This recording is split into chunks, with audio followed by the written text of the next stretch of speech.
quand nous devenons ou passons à l'étape de fils, quittons l'étape d'enfant, nous passons à l'étape de fils et de fille, nous ne sommes plus à une étape de seulement rester à la bénédiction pour pouvoir avoir la plus grande récompense avec Dieu. Une récompense qui n'est pas inestimée mais qui est estimée. Il faut atteindre l'étape de fils. Nous pouvons voir dans le livre de Genèse, il dit parce que tu as fait cela et que tu n'as pas refusé ton fils, ton unique, je te bénirai et je te multiplierai ta postérité comme les étoiles du ciel et comme le sable qui est sur le bord de la mer, et ta postérité possédera la porte de ses ennemis. Toutes les nations de la terre seront bénies en ta postérité parce que tu as obéi à ma voix. Nous pouvons prendre le dernier texte, le dernier point ou la dernière phrase. Il dit parce que tu as obéi à ma voix. L'obéissance à la voix est différente de l'obéissance à la parole de Dieu. La parole de Dieu, nous pouvons la mettre devant nous, nous la lisons, mais la voix de Dieu, c'est ce que nous entendons.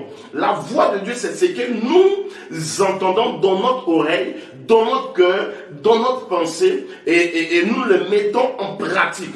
Parce que quand nous entendons la voix de Dieu, nous devons les mettre sérieusement en pratique, afin que cette voix se manifeste dans notre vie. Cette voix commence à s'accomplir dans notre vie. Cette voix commence à manifester les promesses de Dieu en nous. Amen.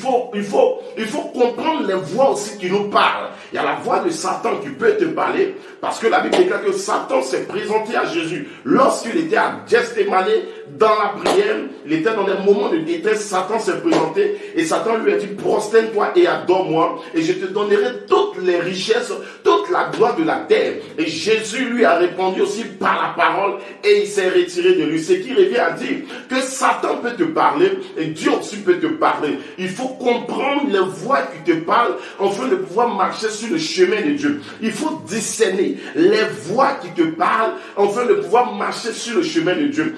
Dans le principe de donner à Dieu son corps, sa chair, sa vie, tout ce que nous avons, dans le principe de lui donner, il y a quoi? Il y a une très forte protection. Vous comprenez? Il dit: face à tes ennemis, je te donnerai le pouvoir. Face à tes ennemis, je t'établirai. Et qu'est-ce qu'il a dit encore? Ça ne se termine pas là. Ça ne s'arrête pas là. Il dit: je te donnerai les bénédictions de la terre. Tu seras encore, toi, une source de bénédiction pour les autres. Et plusieurs postérités sortiront de toi. Lorsque tu donnes ta vie entièrement à Dieu, lorsque tu te sacrifies pour Dieu, dans son œuvre, lorsque tu te sacrifies en s'aimant dans son œuvre, Dieu te fait une source de bénédiction pour ta famille, une source de bénédiction pour ton entourage, une source de bénédiction pour l'église, une source de bénédiction pour ton ministère, une source de bénédiction pour tous ceux qui viennent au-devant de toi, pour les nations. Écoutez, c'est ce qui se produit. Et ici, on appelle ça la loi de la prospérité, la loi de la grâce et la loi de l'élévation. Pour que Dieu élève un enfant de Dieu, il faudrait qu'il passe par le principe des sacrifices.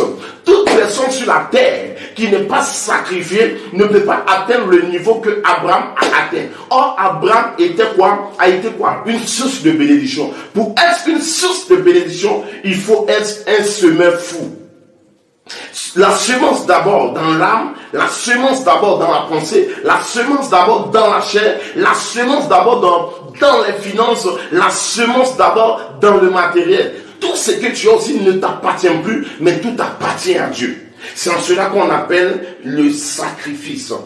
Est-ce que quelqu'un comprend?